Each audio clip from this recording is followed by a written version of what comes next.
your kids, most of your kids are from where? What area? Well, we have a mixture. Good We have mix, yeah. yeah, it's a Um, mix. Like Marcus is from Brewster. Samad lives in Mount Vernon. King is in the King lives in the Bronx, Bronx. So, I mean, New Rochelle. our program is basically. I'm from the Bronx. Kim is from the Bronx as well. So Okay.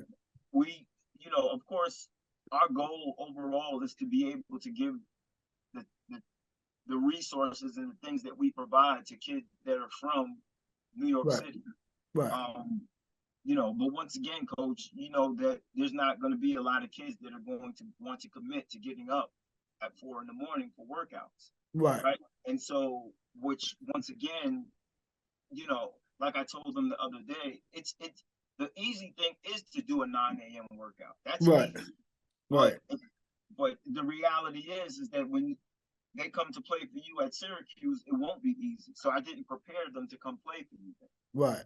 I But the get it. 4 a.m. workout absolutely prepares them because now they have an understanding of what it's going to take to play at that high Right. level Right. because Right. everyone aspires to play at a high level.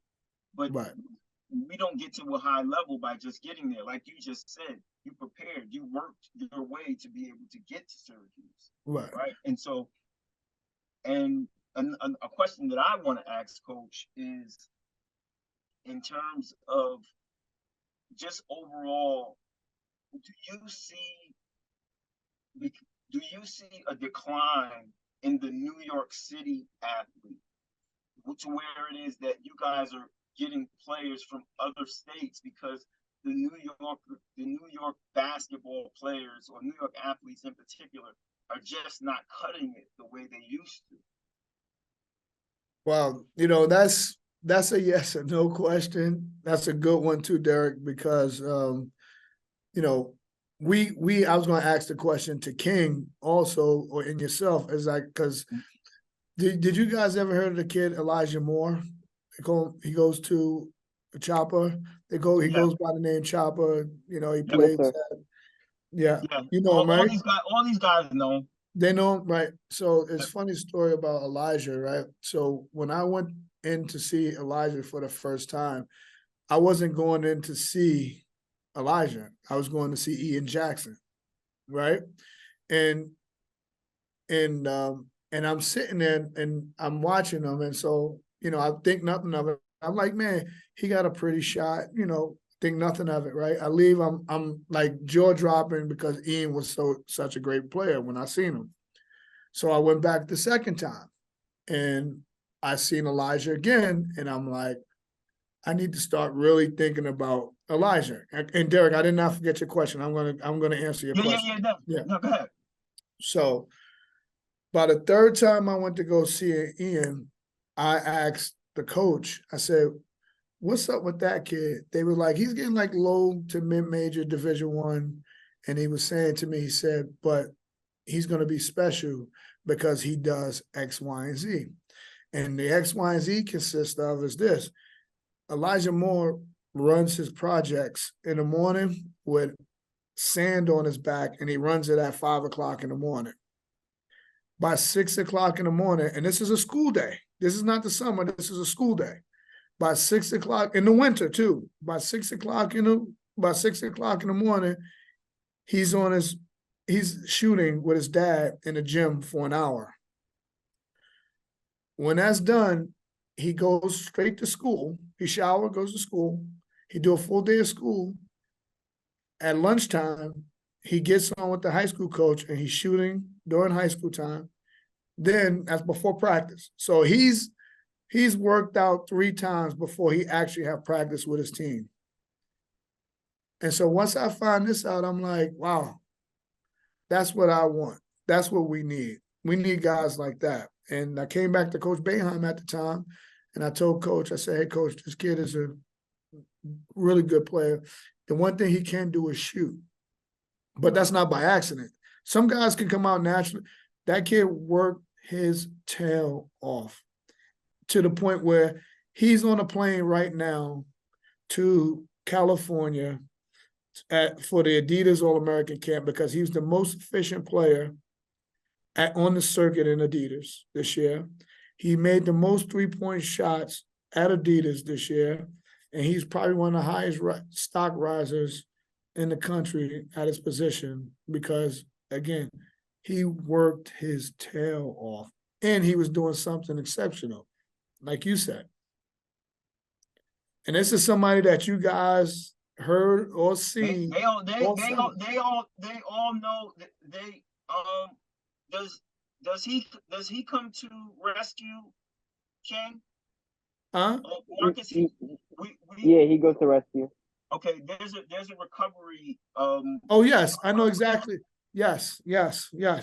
Okay, well that's where we recover as well. Oh, nice. Okay, wow, it's crazy, small world. Yeah, It is. It is Oh, absolutely a small world. So I mean, and Kyle has been there as well. So, yeah. Yeah. So That's cool. Yeah. So, but long story short, but to get back to your question there in terms of the decline in New York City, I think it comes in waves, right? And the next 4 to 5 years is going to be a big jump. Now, in terms of the recruitment there, because they have a lot of really good players there. But Right. The one thing about New York City kids that I hate the most is that most of the time they jump ship. They go to prep schools. And I'm not saying nothing about prep schools, but Okay. because I was a PSAL guy and I got poached by every school to come there, and at that time it wasn't as popular as it is now to go to prep schools and these schools. And my high school, right. I played with 13 Division I players on one team. Right. 13, which is unheard of. I don't care what state you're in, like, you know what I mean? We right. have 13 in our program. And so I think that's the biggest thing, is that a lot of the kids leave, and they leave for a lot of reasons. Right. Obviously home situation is not the best, and they probably can't focus. Right. They probably need their structure. Just it's so many reasons for them leaving. But so yes and no. But I think the next 4 to 5 years, I think New York City basketball is going to be pretty much back on the map, because you got a lot of guys coming up, and there's a lot of guys in college now, that's gonna, put New York City basketball, like the kid Marcus Noel that Mr. New York City, the kid that played at, Kansas State, he had the run that he had, and that's, when you think about it, a guy like Kyle, Yeah. Kyle Cuff, Yeah. he's going to have a situation. He's going to have a role here, and he's going to have his opportunity to really, make a name for himself. He went out to Kansas. It didn't work. And, Right. he's going to come here and play a role for us, and which we need. And Right. hopefully we'll see some big things from him. No, I know you will. And coach, but I'll speak to the prep thing. I've sent 3 sons to boarding schools, so I'm a little bit more partial to it, Right. in the sense of I want them to get a great education, Right. but I also want them to be advocates for themselves, and I want them to be able to understand how it is to be in a situation on your own, and be able to problem solve on your own without mom or dad. Right. And that's what I've got. Like, my son is a New York City kid, Right. and he went to Taft, and he's at Wisconsin now. Right. I mean, Kyle knows him. Him and Right. Kyle grew up together. He's at where again? You said? He's at the University of Wisconsin. He's a wide receiver at Wisconsin. Oh, nice. Oh, wow. Yeah. Right. Yeah. Yeah. So, and like I said, my thing is about just getting a top tier education. And what I can say, coach, is that some of these schools are not giving that. And so Right. I'm not willing to sacrifice my son nor my daughter, Right. just for basketball or football or whatever the case may be. course. I'm gonna make sure that they get that. Especially being able to go to a place like Syracuse, where the academics are so high. Right. Right or wrong. You Right. know, so it's just about, you know, I feel like finding what is going to be the best fit for you Right. overall. You know, Well, no, I get that you know, 100%.